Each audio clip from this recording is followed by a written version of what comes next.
Well, I thought I would start off with a famous proverb. The shrewd one sees the danger and conceals himself, but the inexperienced keeps right on going and suffers the consequences. So, there's many different things that could happen that people put back in the back of their minds, and they never really think about what would happen if we had a major accident out here on the highway. Hazardous material spill, like what happened in Ohio. That's a great example of the train derailment, and those people had to take shelter. Some fled for their safety, but we never know. So the question is, are you ready? Stay or go. So if we're going to be prepared for a disaster, we need to have a to-go bag, and we need to have some things thought out in advance, some preparation. We have a to-go wagon. So, if we're going to have to go camp out for a while and run for the hills, we're ready. But we'll throw everything in the wagon, throw it in the car, and some things are in that car ready to go in case that may happen. And so we never know what could happen. We're complacent here. We don't have tornadoes, so to speak. We don't have earthquakes or hurricanes. Some of those things we just think are so far remote that they don't happen here. But earthquakes do happen in Arizona. Tornadoes do touch down in the high country of Arizona. And we never know when a microburst or a major tornado could hit us and cause some damage. Gas lines to go down, power lines to go down, different things like that. So it's good to be prepared. Let's see if we can advance to our next slide here. There we go. There's a nice resource, www.ready.gov, resolve to be ready. So if we plan ahead, take advantage of what's out there. There's those personal, what do they call it? We see those announcements or hear those announcements on the TV and radio. You know what? Most of us tune those out, but it's good to think about it and be resolved to be ready. So basic supplies for our to-go bag. Make sure a solar charger is part of that. This is my to-go bag here. You see on the screen there, we've got a cellular charger. We're so tied into our electronics. We want to keep in touch with family. We want to be able to make a phone call or send a text message. Text messages are going to be more reliable in the event of a disaster. Cell phone technology could be interrupted, but oftentimes the text message will go through. But we need to make sure that it's charged. So you see some things there, emergency supplies, maps. We may not be able to use our GPS on our phone. Not too many young people know how to open up a map these days. So it might be good, to practice that and think about it. Have that map as a backup, an actual paper map. And so some of these things can certainly be kept in your trunk of your vehicle so that you're ready. So let's look what's next. Disaster Management Organization urges families to store and annually update emergency supplies. So even if we have a to-go bag, it's good to open it up. Maybe you do that every January. That's a good time to put it on the calendar, refresh things. It might be medications have changed. Some of those things that are in that to-go bag that we need to make sure that we have in case we have to live away from our home for a time.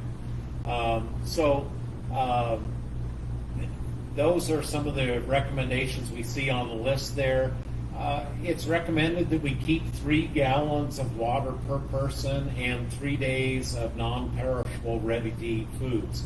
So if we have canned goods stored up, can we open the canned goods? And do we have a can opener? Or if it's a jar, we want to make sure that we could reseal it. So we eat part of it, put the lid back on it, be able to store it. So canning is a wonderful thing. So we certainly want to think about food storage and what we have in our house in case we have to stay at home. One of those disasters might be, like we mentioned, the road closures, chemical spill on the highway where we're asked to stay at home. But some of these following things: blankets, complete change of warm clothes, sturdy shoes, flashlight, radio, battery, wind-up battery operated radio would help us keep in touch with alerts and what's going on. Spare batteries if it's battery operated, first aid kit, and a whistle is handy to alert others or let others know where we're at. So those are some great things to have in the to-go bag. Dust mask, waterproof tape, plastic sheeting for shelter.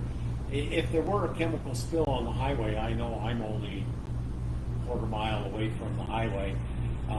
Vapors and fumes could come my way. Might be good to close off the doors and the windows. Stay in place might be the order. It might not be able to get out because the road's closed because of that disaster or that wreck. So those are some good things to have on the shelf in case we have an event. Child care supplies, special needs items for seniors or the disabled. Next item, as mentions, a waterproof container with needed medications, copies of prescriptions, and other important documents. We might have a limited supply of medications, but if we need a refill, it would be good to have that prescription or those things preserved. So put it in that water safe container, Tupperware, that type of thing, and be able to store it away. Emergency contacts. Today we count on our phones so much. We've got all our contacts there. Used to be when I was young, I had 100 phone numbers memorized, addresses, phone numbers. We don't do that anymore. We might have 2 or 3 numbers memorized, and that might be the limit. So put it down on paper, put that in the emergency to-go bag, put it in that sealed container to where we might need it and be able to access it, because in the event of emergency, we want to get in contact with others and let them know where we are, where we fled to, and that we're okay, and that, hey, can we help you? Is there something we can do for our loved ones as well? So those emergency contacts can be very helpful. Credit cards may or may not be useful in the event of a disaster. Recently in town, the internet was down. It was a while back, but you couldn't buy gasoline if you didn't have cash.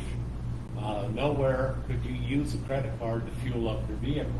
And so having cash on hand in your to-go bag would be advantageous, because a credit card may not get you very far in the case that things are shut down. So extra set of house keys, car keys, paper, pencils, books and games for children, Bible.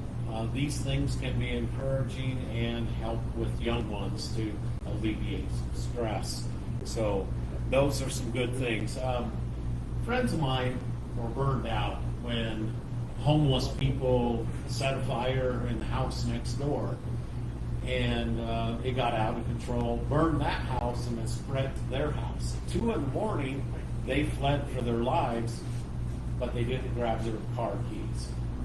So they were able to get to their car and realize they couldn't drive away. And, you can't go back into the burning building to find those keys. So knowing where your car keys are, having them hanging up near the door would be a smart thing, because we never know when something like that could happen. A fire could happen and spread to our home, and it could happen quickly. And so that would be a good case to have a way to flee. And then, of course, where are you going to go? At least you have some roof over your head with the vehicle if you lose your home. So not every item listed on here may be part of our suitable to-go bag, depending on the part of the world in which we live, but we might include some of these things listed above. So make a plan today. Prepare mentally first. Your family may not be together if a disaster strikes, so you need to know where you're going to meet up. What is your plan in case you're down in the valley and we need to flee to the hills? If there were a terrorist attack, for example, and Palo Verde might be a natural terrorist attack. Well, Superior may be safe for a time, but you need to flee further east, perhaps Globe or even further. And so if your family's in the valley, where do you meet up? How do you communicate in case cell services are down? So those are some things we want to think about in case we're separated. So establish a meeting place that's familiar and what we would do in the case that we're cut off from one another. So put together a plan by discussing the questions that your family, friends, and household to start such an emergency plan.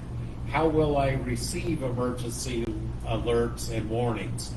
So there are governmental agencies we can tune into, we can subscribe so we get those alerts. I know I get road closure warnings. So I go into Santan Valley and Queen Creek frequently, and when there's something going on there, I still get that alert. And I may not be going there that day, but it's good information, and I can always change my schedule in case there's something going on or a major road closure. So those are helpful. If we're trying to flee and get away from the bombing of Palo Verde, we need to know if the road is open on Highway 60 to Globe, or should we head to Kearney. So we could have those alerts and those things if we sign up to those subscriptions. So what is my evacuation route, rather? And what is my family household communication plan? Do I need to update my emergency preparedness kit? So we can look at some of those things. One thing that I really want to mention is it's always good to have a vehicle ready with more than a quarter tank of gas. If we have one vehicle that's set aside as our designated escape vehicle, perhaps a half a tank would be our bare minimum. It's never good to let a vehicle go below a quarter tank of gasoline. And why I say that is, one, you will siphon off the debris off the bottom of the tank, and you will cause damage to your fuel pump if you let that tank go below, or let your gasoline level go below a quarter tank. And two, you may need to flee and fill up somewhere further away and not have to be caught in the line at the local fuel pumps. So if you find yourself below a quarter tank, you may be in a long line and the disaster may overcome you. So that's a really important thing to think about. It doesn't cost you more to fill up from, it's the same amount per gallon from a quarter or a half a tank. So always fill that tank up the best you can. So my wife and I have three vehicles. I have my truck for work. We have her car that she drives to and from work, and then we have our recreational vehicle. That recreational vehicle is our to-go vehicle. It's got supplies in it. We don't have to load it. We can jump in it. It's always at a half a tank or more. And so that's a great thing to keep in mind. So prepare as a family, have practice sessions. We don't want to alarm children.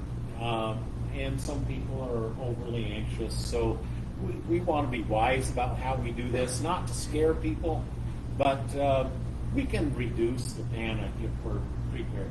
So if we've planned ahead, we've thought things out, it could be a measure of security and a lot less stress, so that we're not panicking and having undue anxiety. So have access to the phone numbers of friends, both near and far. And then I mentioned earlier, keep them in a waterproof bag, because we may lose our pocket computer. It may fail us, but it would be good to have that information written down. Rehearse an escape plan, know the nearest exits in your building as well as the emergency plan of your children's school. Set up family meeting places such as a school or library, one nearby or one outside your neighborhood. Authorities recommend that you practice walking with your family to these meeting points. Plan to help others, including the elderly and infirm. We might know our neighbors. We know what their needs are. We know somebody that might walk with a cane or is slow or perhaps is wheelchair bound. Can we assist them? So we want to be mindful of them as well. And we mentioned earlier, text messaging is much more reliable. Cell phone service may be jammed with numerous calls, people panicking, and so we may not be able to get a phone call through, but a text message will likely go through in the event that there's an overload of the system. So if the authorities direct residents to remain at home or shelter in place, stay inside in case of an outdoor chemical, biological, or nuclear accident or attack, stay indoors, turn off ventilation, seal all doors and windows. Now, that may sound futile if we're in the middle of a nuclear attack, we know, but we may have enough warning in our case that we could flee to the east, because likely the target would be central Phoenix or maybe even Palo Verde west of Phoenix. Yes? Don't you think that, I mean, we do have a mine here that Yes. is very, it's not completely functional yet, but it is one of those places that, is really on the international map of locations. So with that being said, that there is things there that I would think it would make us a spot that, I mean, there are other mines, but in reality, this is one of the largest ones with other countries that fight to it. Absolutely. Yeah. Superior is on the international map, and so you do have people around the world that recognize the value of the Resolution copper mine. And even though it's not fully operational now, but projected billions of dollars of value, it certainly could be a target. And so that's something we need to keep in mind. We've had millions come across the border unvetted. We don't know who's coming across. We know hundreds of terrorists have crossed. Hundreds have been caught. Perhaps thousands have escaped capture. And so we never know what might be on their mind. So that's something we need to keep in mind.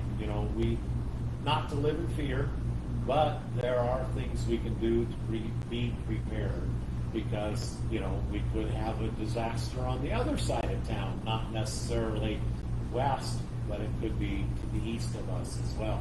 And so that's a good thing to keep in mind. So stay with friends if possible, rather than going to a camp. FEMA camps, we don't want to go there unless that's the last resort. So there are some good things to keep in mind. If we were to have to leave our home for a time, it's better to be with friends than with governmental agencies. These camps can be very depressing, very discouraging. Better to be with family and friends. So personal protective equipment, we commonly say PPE. It's good to have nitrile gloves, different supplies. I like the nitrile better than vinyl gloves personally. You can get allergic response to latex. So if you're regularly handling chemicals or doing cleanup, the nitrile is a lot safer. So that's something that I think every household should have. I have some in my truck. We have some on the kitchen counter. You know, if we're handling ammonia or bleach, it's good to have those nitrile gloves. And then sanitary cleanup, assisting somebody who's been injured. Those are good things to keep in mind. So if at all possible, keep some of those things on hand. It might be good to have a hard hat, sturdy shoes, dust masks.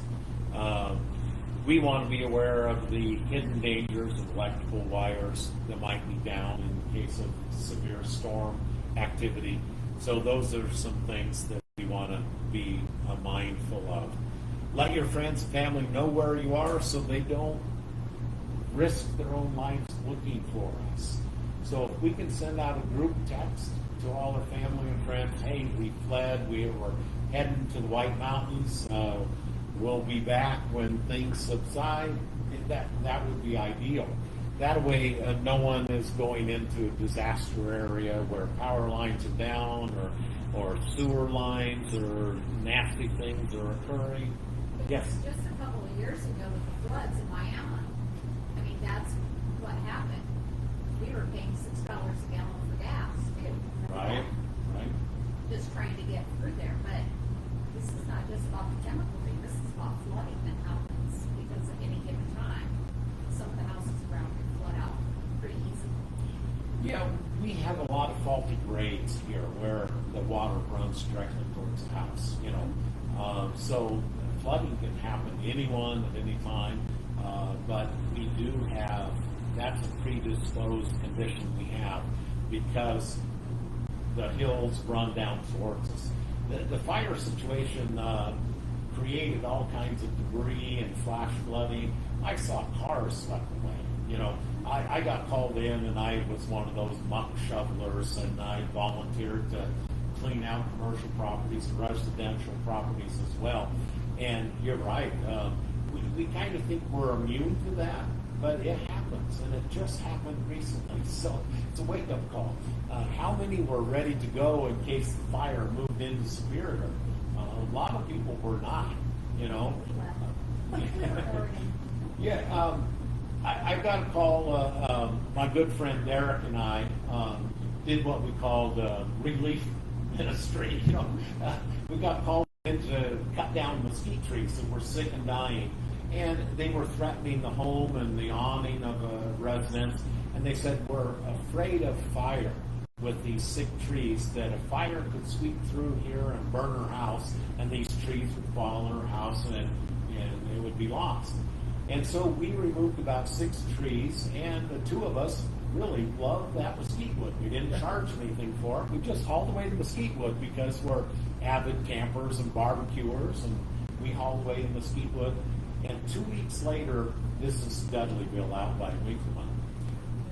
Fire swept through there. 12 of the neighboring homes were lost. Their house was spared. It got so hot and intense because the neighbor's house being on fire that their windows shattered. They had to replace windows, but they did not lose their home.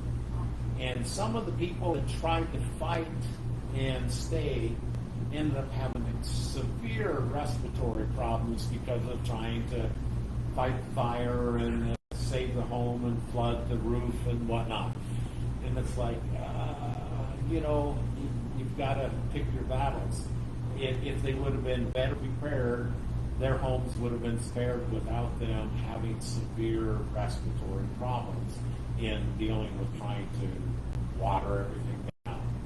So, yes, we do have disasters here, and some of these, you know, are unforeseen. We have dormant volcanoes all around us. We never know when an earthquake could happen, and some of these volcanoes could be activated. And so, you know, we don't think we could get hit by an earthquake, but it happens, and gas lines could be ruptured, and severe things can happen. So it's good to think about some of these things and be prepared for what we need to do. So listen to and obey the authorities. If they say go, go. You know, we had that ready, set, go order. People started getting ready in case we needed to evacuate when the fire surrounded Superior. And, you know, many of us took it serious, some did not, but we could have been caught unawares if we didn't pay attention. So, I thought when we had that telegraph fire, we were toast. oh, it looked bad, didn't it? Burning out just like past there, but turns out that was a controlled burn. The controlled I burn thought it scared was me as Just well. coming in the arboretum, arbors. And Yeah. All my friends that live on Sunset, I jokingly say they, I thought that was all that was going to Yeah. It's gone.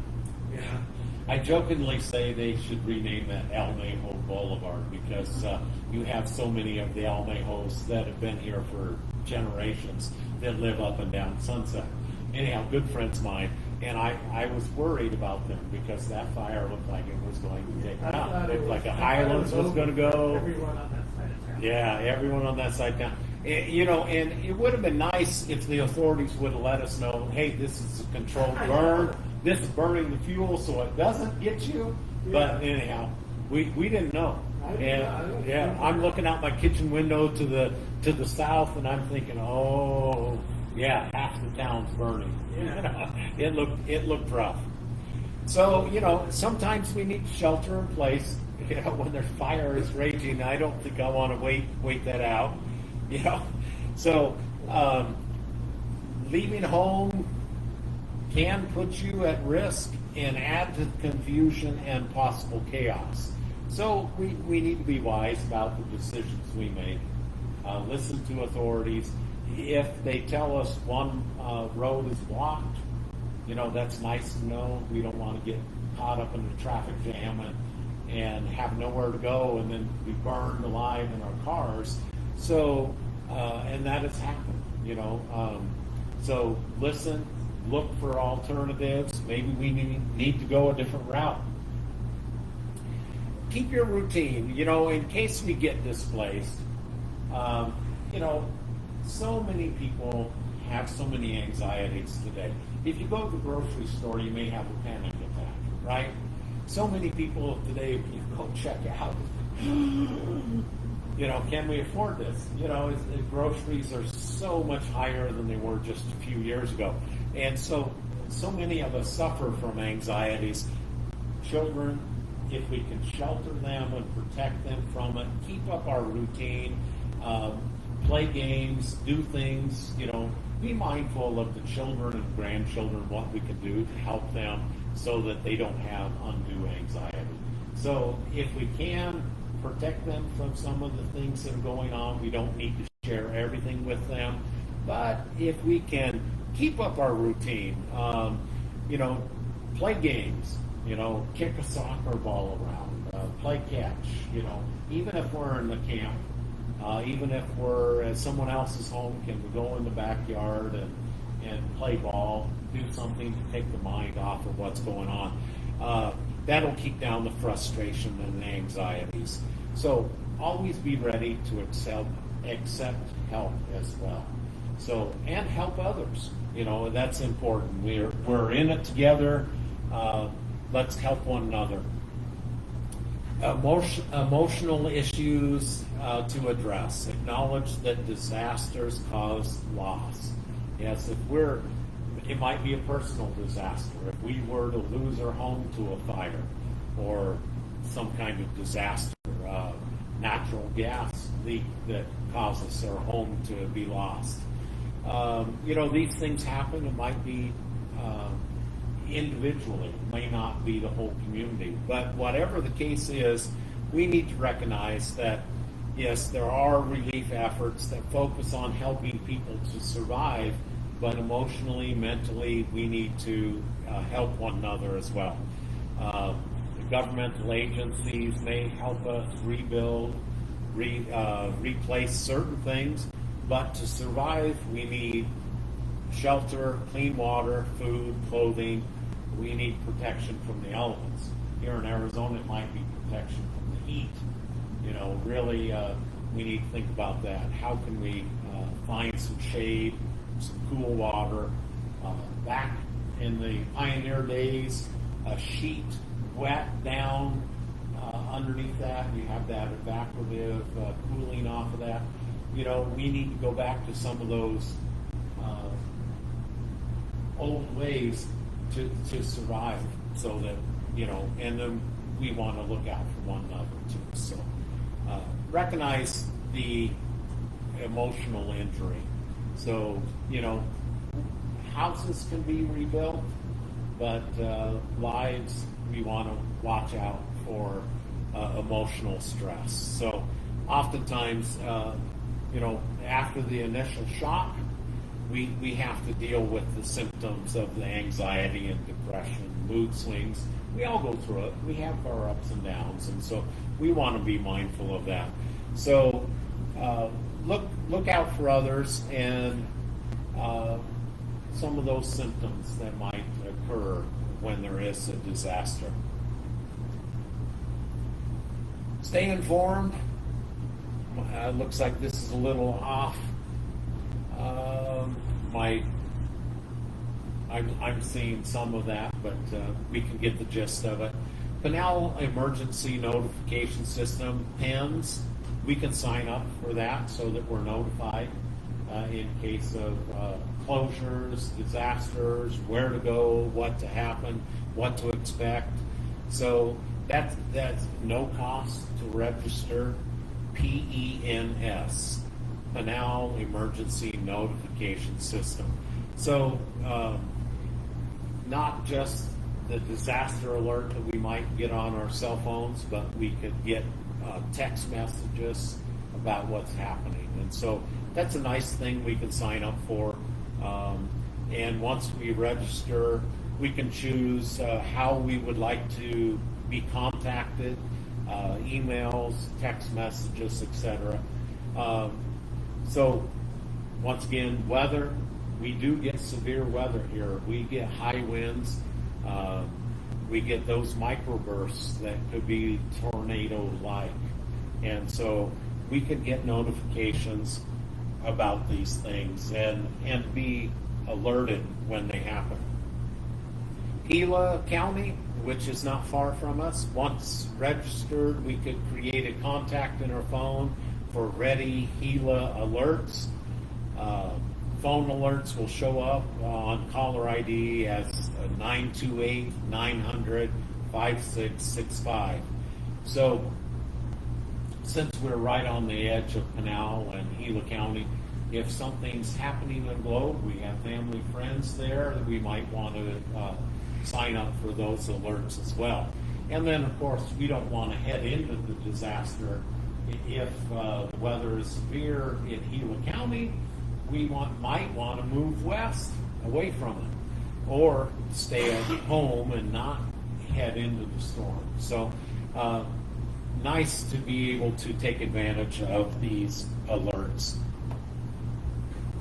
So essential items for sheltering in place: food and water, stocked up on non-perishable food items, and sufficient supply of water.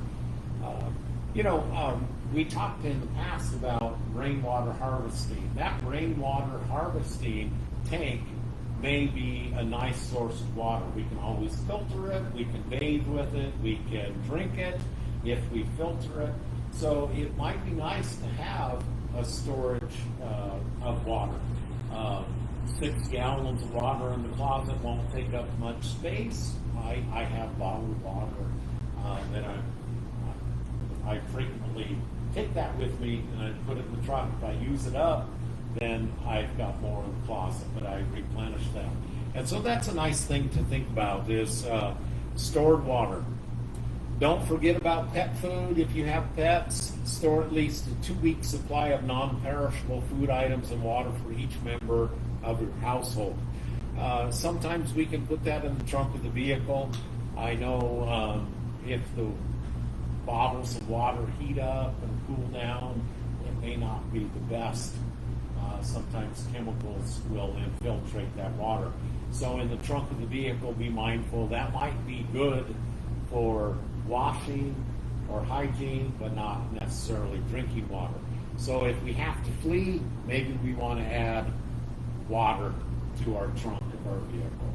So you might have old water, new water that we could have available. So medical supplies, well-stocked first aid kit, keeping up a dated stock of any necessary prescription medications, over-the-counter medications, first aid supplies. I have allergies. If there were a fire, my eyes burn, I might need a decongestant so that I can breathe. Some of those over-the-counter things are good just to have stockpiled as well. So whether they're in the trunk of the car or that to-go bag we talked about, some of those over-the-counter things are invaluable. So consider the role of a backup generator for home. Some have those gas-powered generators. I have solar backup batteries. So if the power goes out, I can still run the swamp cooler. I can keep the animals cool. That's important. The barn, I have a barn with chickens and rabbits and quail. They don't like the extreme heat, so it's nice to keep those fans running. So sometimes we have power outages that may last 4 or 5 hours, maybe even longer. So some kind of battery backup or generator might be advisable. We love our animals. We want to protect them too. So hygiene products include personal hygiene items such as soap, hand sanitizer, toilet paper, feminine hygiene products. Some of those things we might put in that to-go bag or keep in the trunk as well.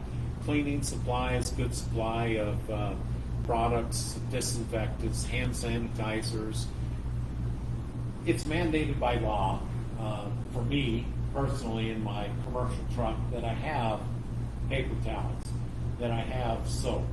And so if I have a chemical spill or situation, I can clean up, wash my face down, flush my eyes, those kinds of things, since I do use chemicals and herbicides and pesticides. So it's not a bad idea for everyone to keep some of those necessary things. I get questions about my pesticides, and I talk about some of the things that are under the counter. When we talk about pesticides, there's a signal word: caution, warning, and danger. You'll see that on your cleaning supplies. Scrubbing bubbles used to be a danger label, bold label on the front of the Dow scrubbing bubbles. They got so much negative feedback, they changed it up. It's no longer going to cause permanent eye damage. So they changed things up, so now it's a caution warning. Well, so our household cleansers are pesticides. So they all have that signal word. We want to be mindful of that. Caution is low risk. Warning, it could cause us some harm or lingering long-term effect. So danger could possibly cripple us, cause eye damage, even kill us. So mindful of anything that has a danger label, we want to be have those personal protective items. Go ahead. A good first aid kit's nice. Makes everything, eye flush, Right. Yes, the good first aid kit. Most of those are going to give us those things like eye flush. So important. Our eyes are so sensitive. We can take in a lot of chemicals through our eyes. Or, of course, through the skin if we're not covered up. But eyes are going to be very permeable, and any chemicals that might be let loose because of rollover tractor trailer rig on the highway or something like that, we might need to have goggles or an eye flush or something like that. But yeah, first aid kits often have those things, so that's good to keep in mind. So restock it if we use those things. because sometimes we use up Band-Aids or gauze and then our first aid kit is limited because we used it. We'll restock it if we do use it. Another thing it mentions, have a battery backup power source, maybe a hand crank radio or hand crank charger for our cell phones. Those things are readily available. Solar powered, we mentioned earlier. Batteries, flashlights, have a stockpile of those batteries or various devices that will give us reliable light in case of power outage or having to be away from civilization. Yeah, it's good to have that update. So we want to know what the latest news is, and so having the radio, even a car radio, will use very little juice. So even if the car is off, we have hours of radio usage. And so don't hesitate to run your radio or check it periodically, maybe top of the hour or bottom of the hour. We can get news updates. And so don't be fearful of using your car radio. It's not going to run our batteries down unless we play loud music for long periods of time. So maybe keep it limited to necessary things. Communication devices, ensure you have a way to charge a mobile device. We talked a little bit about that. Where there's a whole house generator, you can play a vital role in maintaining communication channels by providing continuous power. Regularly check your stockpile to ensure that you have items that are not expired and replenish such supplies as needed. So if we have canned goods, periodically use those. If we have a to-go bag with expirable things, use those, put them into our meal plans and replenish them from time to time so they don't go bad. Those who have military ready to go, what do we call those? MREs? Yeah, they last for many, many years. Some of those things, canned goods can be good for decades even. But it's good to think about those things. If you have canned beans or canned chili or those things, use them up and replenish them. That might be advantageous as well. Clothing and bedding, have a change of clothes for every family member and ensure they have enough blankets and bedding to keep everyone warm in case of power outage. If we have a to-go bag, once again, we want to check that our clothing's not worn out or moth-eaten, or that we've changed sizes, that it doesn't fit us anymore. We want to think about that. Children grow, sometimes adults grow. Maybe we need a larger size jeans or maybe a bigger coat in order to fit us well. Staying put in your vehicle. In some emergencies, it's safer to pull over and stay in your car rather than keep driving. The windstorms we get here, snowstorms, could be such a case where you can't see, it's slippery. It's better to find a safe place, pull over, ride it out. So follow the shelter-in-place recommendations for that location if you can't get indoors quickly and safely. So pull over to the side of the road. Think about that in the case of our dust storms. Take your foot off the brake. We don't want people to see our taillights and run into us. Get off the roadway and turn off the lights so that they don't follow us thinking they're still on the road and end up hitting us. So that's one of the things that we do have issues with here. Frequently we have those kinds of disasters where we can no longer see. Fog could be an issue, but our dust storms are very common. I mentioned earlier there we have the modern car radios do not use much battery power, so listening to the radio for updates isn't going to run our battery down.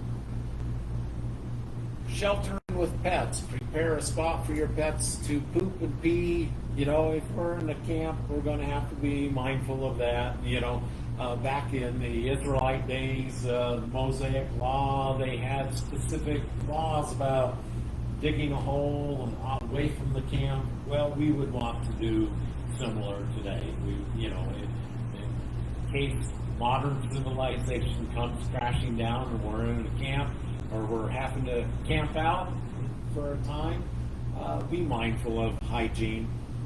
So that's a good thing to keep in mind. Sealing a room in case of an emergency, like we mentioned, with a rollover chemical spill, we might have to seal up our home, turn off the ventilation, those kinds of things. Something to keep in mind, we might want some plastic sheeting and duct tape. Duct tape's wonderful stuff. You can never go wrong having duct tape on hand. So we showed some governmental agencies there. One resource is this Awake magazine, number 5, 2017. It's free to download. It gives us a checklist of things that we can do in all sorts of disasters. So that might be a nice resource that we could look at, free of charge. You could download that. Awake, jw.org is free. There's no commercials, no personal information taken, but when disaster strikes, steps that can save lives. So that's free, available. Great checklists are available in there too. So, you know, we might print that up,